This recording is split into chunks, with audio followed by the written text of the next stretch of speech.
Well, let's start the afternoon session. Our first speaker is Rajabpour, that is going to make a presentation of thermal transport engineering of polycrystalline graphene on a non-equilibrium molecular dynamic study. Thank you. Good afternoon, everybody. My name is Ali Rajabpour from Mechanical Engineering Department of Imam Khomeini International University at Qazvin, also from School of Nanoscience from IPM in Tehran. At first, I would like to thank organizers for this nice workshop. In this presentation, I will talk about thermal transport engineering of polycrystalline graphene using extensive non-equilibrium molecular dynamics simulation. About Qazvin, my institute is in Qazvin, and Qazvin is not very far from here, actually. It's just 3 hours flight. And Qazvin was the ancient capital city of Iran before Tehran and Isfahan. And it has many beautiful historical monuments, as well as beautiful natural places to visit. Okay. Here are the outlines of my talk. I will introduce polycrystalline graphene, and I will examine the effect of grain size, nitrogen doping, and strain on tuning the thermal conductivity of polycrystalline graphene using classical molecular dynamics. Okay. Polycrystalline graphene, as you know, in a large and industrial scale synthesis of graphene normally done by CVD method, we have polycrystalline graphene instead of a single crystalline graphene usually. And the figure shows that the chilarity direction of each grain is different relative to its neighbor grains. And in polycrystalline graphene, there are two important factors. First one is grain and the grain size. And it was experimentally shown that the grain size can be from micrometers to nanometers. And the second important factor is boundaries between grains. And in boundaries, there are some pentagon and heptagon rings instead of hexagonal rings. And this boundary can considerably affect the thermal and electrical and mechanical properties of graphene.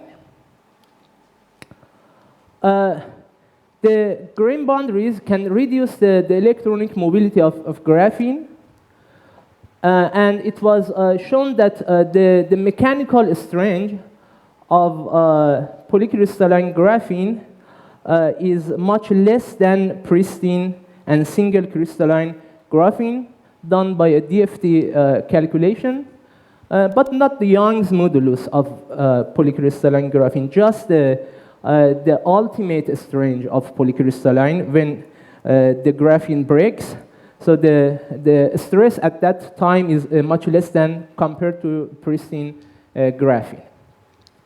And it was recently shown in experiment in the lab that the boundaries can reduce the thermal conductivity.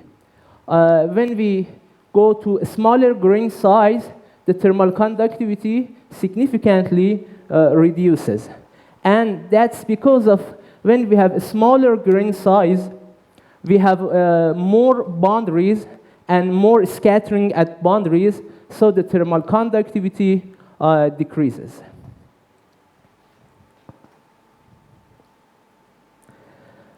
pentagon and heptagon rings can significantly affect the thermal conductivity of graphene.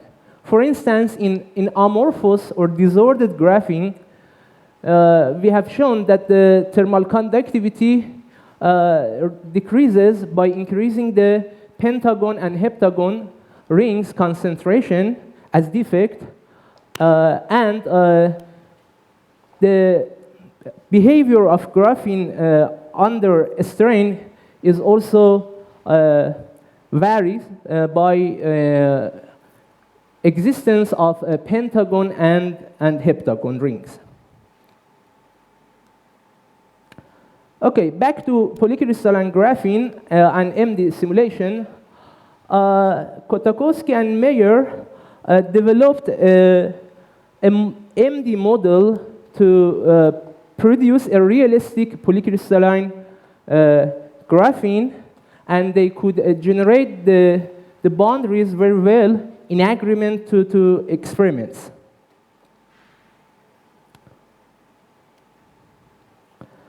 There are a few molecular dynamics work on thermal conductivity calculation of polycrystalline graphene, started from 2011. And one interesting work done by Mortazavi at Dresden University, and they showed that the smaller grain size, the less the thermal conductivity. They reported some equilibrium molecular dynamics result for thermal conductivity, and also by using a finite element approach and solving the energy equation, they have shown that a similar behavior to molecular dynamics results. Here is the temperature distribution and the heat flux distribution, and this is a non-uniform distribution of grain. So we have some percolation path, more heat flux for the heat.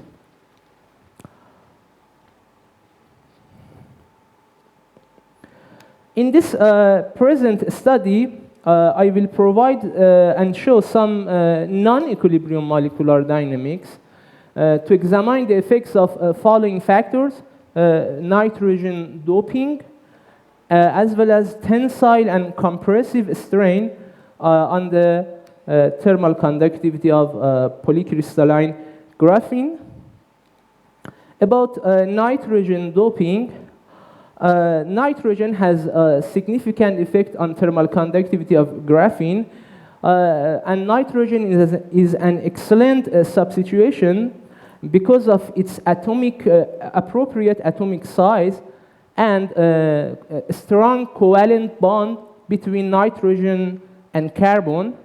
And we have shown at 2011 that in a non-equilibrium molecular dynamics, the blue atoms are nitrogen, and we created a hot thermostat and a cold thermostat, and generating heat flux. Those thermostats generate heat flux, and by measuring the the temperature distribution, we calculated the thermal conductivity. Here is the temperature distribution, and we used the linear portion of the curve, and here is the thermal conductivity. And it was shown that just a few nitrogen atom concentration can significantly decrease the thermal conductivity of nitrogenated graphene. About strain and the effect of strain on thermal conductivity, as you know, most of nanostructures in the lab are under strain. And MD is an efficient way to explore the effect of strain on thermal transport of nanostructures, because it's just like an experiment and you don't need any extra assumption.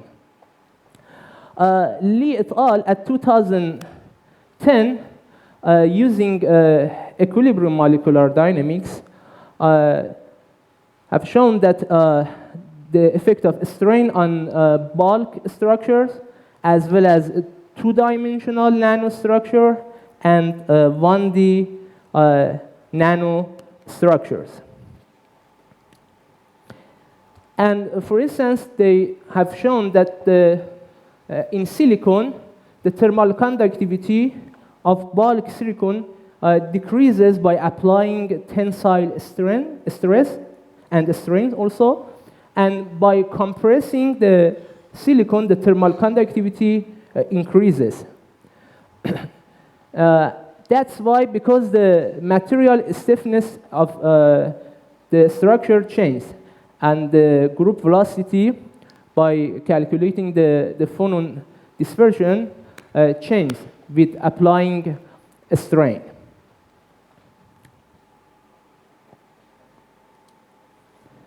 Okay, about results of present study. Okay, here is the two-dimensional temperature distribution of polycrystalline graphene calculated by MD. Our sample size is 30 nanometer by 30 nanometer, and we use LAMS package for simulation, and we use optimized Tersov potential. But we use at first Rebo potential function to create the boundaries, and we had to choose a very tiny time step to stabilize the structure. And at first, we relax our system at 300 Kelvin. Then we heated the sample up to 3000 Kelvin, a bit lower than melting point of graphene, to create the boundaries, because the boundaries are very important and the formation of them are very crucial. And then back to 300 Kelvin, and finally by creating a hot thermostat and a cold thermostat and a hot thermostat, we calculated the temperature distribution and also measured the heat flux. And as you see, the temperature inside each grain is almost uniform, but it is different than its neighbors. And we can say that inside each grain, no strong scattering, but at the boundaries, we have strong scattering. So the two-dimensional temperature distribution is like this. And we have defined the equivalent grain size by considering equivalent square to have the size of and report the size of grain size. You can consider a circle or an square. We choose an square to define the grain size. Okay. And we have shown that when we decrease the grain size, the thermal conductivity decreases, and the thermal conductivity is normalized by the kappa of pristine graphene. And an important question here is, how about the larger grain sizes? And we used a simple 1D model, a thermal resistance model, to extrapolate our result. The model is like this. The total thermal resistance of the sample is a summation of the resistance of each grain, which is the grain size, divided by the kappa of grain, which we assumed for pristine one, plus the interfacial thermal resistance at the boundary. If we have n number of grains in the heat flux direction. So we have n grains and n-1 boundaries. So if we rewrite this formula to this, we have the behavior of kappa as a function of grain sizes. And this is a rational curve and rational behavior, rational function. And if we extrapolate these results, we can have a good extrapolation for predicting the thermal conductivity for larger grain sizes.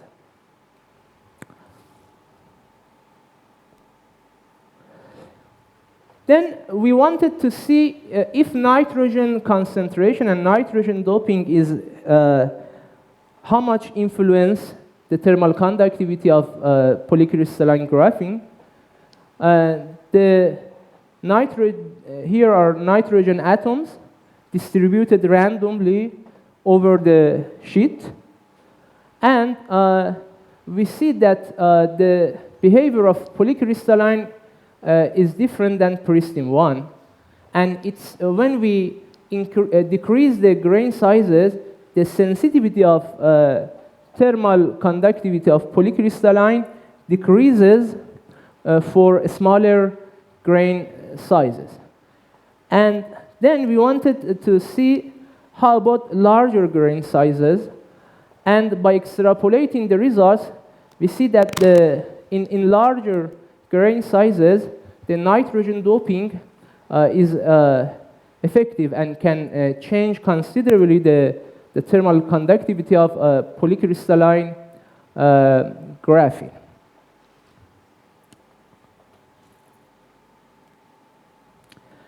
And if we plot the power spectrum of heat carriers by taking the Fourier transform of atomic velocities, we see that for pristine, the spectrum of carbon atoms and nitrogen atoms have an overlap of this value, which is less than for polycrystalline graphene.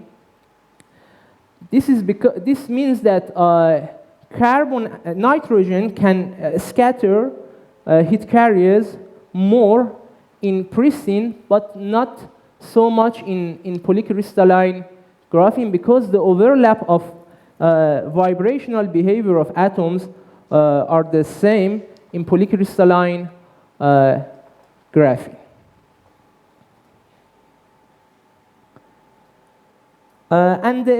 About the strain effect, we applied a strain and measured and calculated the thermal conductivity of polycrystalline graphene as well as pristine.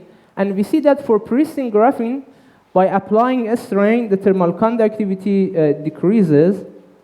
We also applied a compressive strain, and the thermal conductivity does not change so much because of the graphene start to fold in opposite to the bulk structures. And see that by decreasing the grain size, the sensitivity of polycrystalline graphene to a strain is decreased.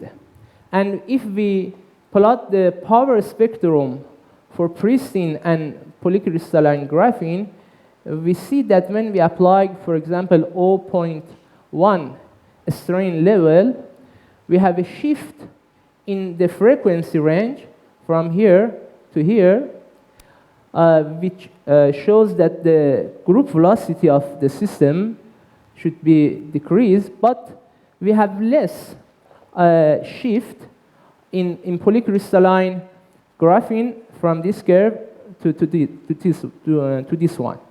So it's expected that the thermal conductivity of polycrystalline graphene does not change so much compared to the pristine graphene.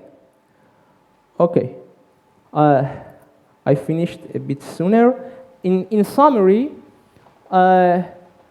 we have shown that the grain size significantly decreases the thermal conductivity of polycrystalline graphene. The sensitivity of the thermal conductivity to the nitrogen doping decreases when grain sizes decrease.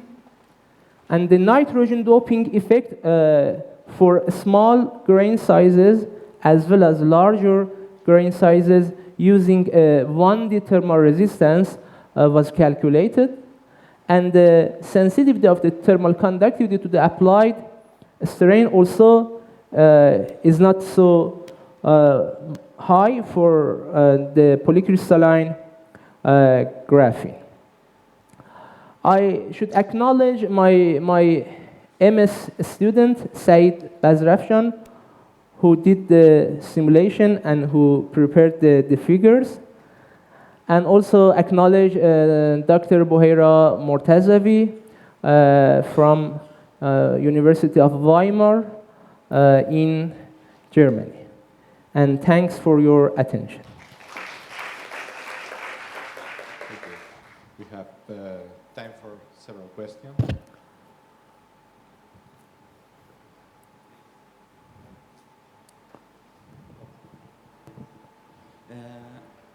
Have you seen this question for the other 2D materials such as silicene or MOS2 or phosphorine?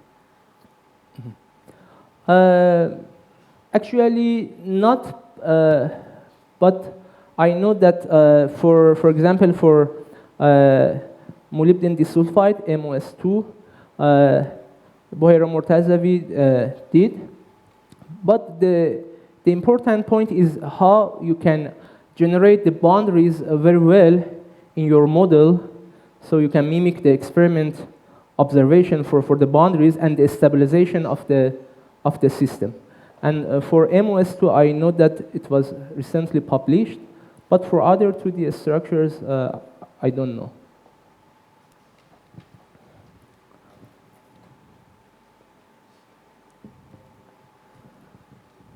Thanks for the nice talk. So I was wondering if you have compared or somebody has done the calculation, say, modeling of thermal conductivity using the relaxation times and scattering models compared to your data. That would kind of validate whether this, say, Rayleigh scattering models or simple boundary scattering models work in this case or not. Have you made any comparison or anybody done any such?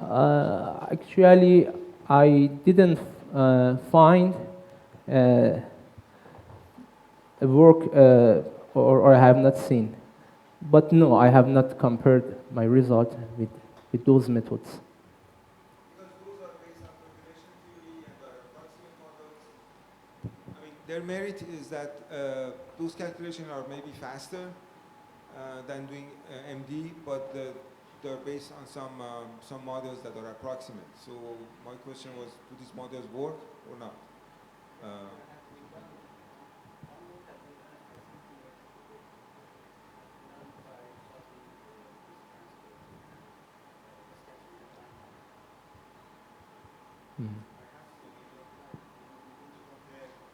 Yeah, thank you. More questions?